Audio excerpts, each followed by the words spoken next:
End of the day, Tommy Mackinnon and Colin McRae were just 16 seconds apart, but day two's first stage saw the lead change hands. You know, we're right behind them. Broken suspension slowed Mackinnon, but he didn't know McRae had caught. They sit in the front passenger seat, navigating the driver in the sport of rallying. And this is how they do it, as renowned navigator George Mwangi demonstrates as he reads off the pace notes written in shorthand. Yep, it's going to get so. That was very important of him. 200 Max Brow uphill, 200. Long Max Brow downhill over Max Rocks, 300. Caution fast left over Max Jump, do not cut, 100. I was replicating what the navigator does in the car. You know, you're calling back the notes to the drivers.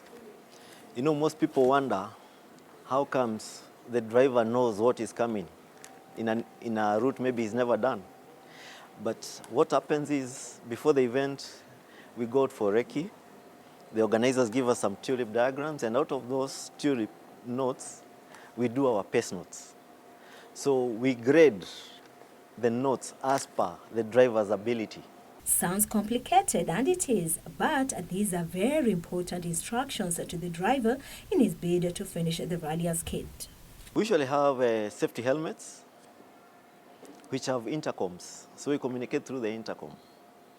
Also in the car, with the bucket seats and the 5-point seat belts, you're well harnessed, so you don't shake as much. He got the rallying genes from his dad, John Mwangi, who took a part in the East Africa Rally as a privateer. My dad used to be a rally driver. He used to compete in the late 60s in the East African Safari Rally. So growing up, I mean, that was the only thing that I loved, yeah? Because even after I retired, we would always go out to watch events. Also, I had a cousin who used to service Safari in the 80s. So when I decided to start rallying, I didn't have the money to own a car. So I thought, since I still want to enjoy the event, why don't I do navigation? It's a cheap way of rallying for me, and I'll still be in the sport. And after I started, I got hooked. I never thought about driving. Yeah, I've enjoyed it. I've had the chance of sitting in with top drivers in good cars. So I've loved it. You know, for them, they were privateers. Events were, you know, they were expensive. They didn't have the money. Well, they retired, but they tried what they could. He got a chance to build on his skills in the training rallies before he joined the big boys with his first Kenya National Rally Championship being the Guru Nanak Rally. My first event was in 1992. It was a training rally. It was actually just after the safari of 1992. And that's when I hooked up with George Muhindi. And in our interaction, I told him that I really wanted to get into navigation, and he gave me the chance. So the first event that we did with him was a training rally within Nairobi. You know, they were like the beginners rallies, so to speak, yeah? Short events, you know, with minimal expenses to encourage drivers. So that was my very first event. We came forth, yeah, in a Colt Lancer. And I was very excited. On the eve of the event, I couldn't sleep. You know, that excitement. Yeah, it didn't matter which car.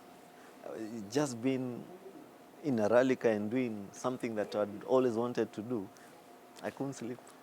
George made his Safari Rally debut in the 1994 round of the World Rally Championship, but they never got to the finish. My first Safari Rally WRC event was 1994. With Waigwa Morage in a Daihatsu Sharad. Also now, again, the level of excitement was different because here you are doing now, you know, the safari, not just a rally. You are doing the safari. Unfortunately, we got time bad at Ndalani, end of first leg, but we enjoyed as long as it lasted. We had electrical problems, so by the time we got to the Utalii checkpoint, you know, the time control was closed, yes. So we had to bow out, yes. But like they say, you know, being a sportsman, you take it as it comes. As disappointed as you may be, you take it as it comes. It's the name of the game. Yeah, we can't all be winners. He finally made it to the finish 4 years later in one of his most thrilling experiences. My first finish was in WRC Safari was in 1998 with the late Gregory Kibiti in a Hyundai Coupe. Also now again, you know, those days the safari was long. Finishing the safari was like winning for us privateers. And I can tell you we parted the whole night after the finish. More glory awaited him in the Safari Rally, where he became the first indigenous Kenyan and African to win it in 2006, where he navigated Mzewa Kazi Aza Anwar to the top podium finish in a Mitsubishi Lancer Evolution 6. That was in 2006 when I was navigating Aza Anwar. We had a Mitsubishi Evo 6 and we got to win the safari. And in that I went into history as the only African to have won the safari. I still remember before the event I was so confident, and 2 days before the event I told Aza, I have a feeling we're going to win this event. He looked at me and he asked me, George, are you sure? The competition is stiff. I told him I have a very good feeling. And during the event we had a good run. We never had major problems and we won. And after the event, I reminded him, I told him, you remember what I told you? That's when he remembered, yes, you had told me that we will win. I told him, yes, I had a good feeling. He was also, you know, surprised that I had that feeling and I still had that confidence. It was great. I had so many friends coming up, even at the stage, the final stage at the river, the East African Portland cement stage, the super special stage. There were so many colleagues of mine. I used to work for Portland. You know, they were wild, they went wild. You know, when it was announced that we were the winners, also at KICC. So it was good. I had a good reception from fans, yeah. You know, one of their own has won. Even that year, after the safari, we also won Eldoret, yeah, the Eldoret event, the round of the Kenya National Rally Championship. We beat Riros by 1 second, the closest margin ever in rallying in our rallying history. So we had good fun. They say with faith you can move mountains, but it is a combination of factors. George Mwangi's navigation skills saw him being sought out by other notable drivers to create more memorable moments. All events are memorable in their own way. Maybe you had accidents, you had close shaves, and you know, after the event, you laugh about them, yeah. I've always enjoyed, you know, navigation, being in all the events. And I remember one of my drivers, former drivers, Asad Anwar, he told me, George, if you're not having fun, let's go home. So you see, at the end of the day, is to have fun. If it's all fine in the car, even the pace goes up without you noticing, you know, effortlessly. Because I call and know the driver reacts so well. If we have a problem, we get to service. The team members are all ready for you. You know, when everything is in sync, it's good fun. Asad Anwar and Peter Mboro, we had big fun. Mostly with Peter Mboro because there was a lot of Kikuyu in the house, curse words. We had good fun, but I had fun with all my drivers. I happened to do 7 WRC events, so I pride myself for that. I don't take it for granted. I had my first finish in '98 with the late Kibiti, coming to win it in 2006 with Aza. I can say that for Safari. For KNRC,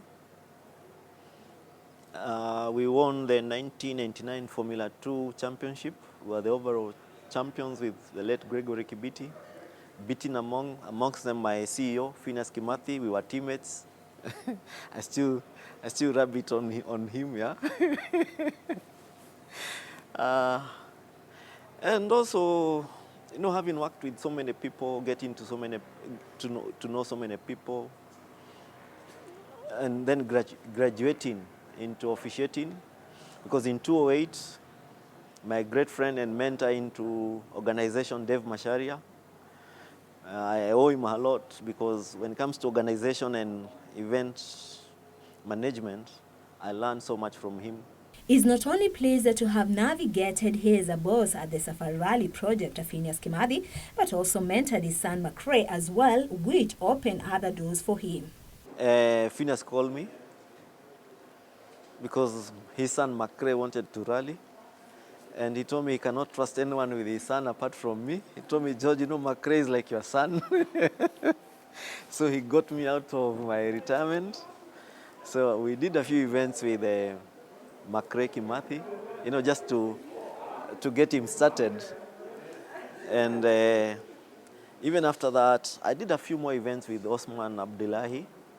And then after that, then I had to quit when I joined the secretariat. Being on the other side of the fence, it comes seamless because you have experience being in the rally car. So when you're organizing an event, you also look at it from a driver's point of view. So that experience of having been in the competition as a competitor also helps you in organization. Yeah. And also, that comes with pressure because the drivers expect so much from you. You know, they say you are one of their own, so they don't expect haphazard organized events. Yeah. But I take it in my stride, and yeah, I'm enjoying it. George Mwangi retired in the 2017 Guru Nanak Rally, where it all began, before venturing into truck management in the sport of his dreams. You know, back in the days, I remember after Safari and the Equator, in our Kenya National Rally Championship, the most popular event was the Guru Nanak. Yeah, there was a lot of fanfare, always had the biggest entry. So for me also, have Guru being my first ever event in the Kenya National was also, you know, like an achievement. Yeah, you always wanted to do the best events. And it was also planned that since it was my first event, I should retire in the Guru Nanak. Yes. So I have some attachment to Guru Nanak. Before I retired, I navigated over 30 drivers. Because, you know, there was a time we used to have the training rallies and the Kenya National being standalone events. So you'd find maybe in a month I've done like 4 events with 4 different drivers. That's how I ended up sitting with so many drivers. He is the deputy clerk, of course, of the Safari Rally, which was reinstated in the World Rally Championship, where they work around the clock to ensure its success. As far as preparations are concerned, we are all set. Even before the cancellation of the event last year, we are well prepared for it. So for us, we just continued with our preps even after the cancellation. We never stopped working. And as you've gone around our offices, you've seen so many people walking in and out. There are trainings going on for the marshals, for the doctors. So we are all set. Everything is set. We are just doing the final touch-ups. We hope to have our spectators because they are so eager to have the event. Even in our Kenya National events, we have done so many signages, you know, just to remind people to wear their masks, to keep their distance, and to sanitize. And also to the general public, it should be the same message. Let's heed to the protocols that we are told to maintain by the Ministry of Health so that we lower our cases and we get the event going on. And now that he's had a taste of what it takes, he plans to take it a notch higher. I cannot say I've achieved because now I want to go to the next level. Yeah. Now I'm an FIA trained steward, and God willing, September I'll go to Zambia. FIA have appointed me as the chairman of the stewards. So that is now the line I want to take. I want to go into FIA, and I want to be an example to other people who want to come into the sport, whether you are drivers or officials, that, you know, there's no limit. You keep going, you know, encourage them. I also share a lot, you know. I share a lot of information with them. They call me, we discuss, you know. So, and there's quite a bit of interest from people, yeah. And I would say, since Phineas came in as a chairman of the Kenya Motorsports Federation, we had so many openings, FI trainings, and we've had so many people going for those trainings. So it's very encouraging, and people are, they're looking up at moving also into that line in organization after they retire. One thing with motorsport, once you get the bug, you can't keep away, yeah? So even if you're a driver and you retire, you want to go into organization. He's enjoyed incredible support from his family all the way, having seen what he's capable of. I've had it. I can't complain. The most interesting thing when I was looking back is, my father used to be a rally driver, but he's never come to watch me rally. However, my mom used to come, and I remember in 1998, she's the one who flagged us off at KICC. Mom always used to come, to flag us off and to see us off. So family support, I've always had it. Even after I got married, my kids love the sport. Yeah. 2019, my son and my daughter, they were safety marshals. Even this year, my daughter will be a marshal. My son, unfortunately, will not be available. So you see, they're also getting absorbed into the sport in one way or the other. George Mwangi, the first indigenous Kenyan and African to win the Safari Rally while navigating as an Anwar, has clearly demonstrated that there is more to co-driving than just sitting and reading pace notes, that there is a great deal to master on and off the race course to succeed. It's not easy, it's not hard, all depends with your mindset. It takes a lot of discipline, like in everything in life, and you have to take it serious, like any other, whether it is your studies or your job, yeah.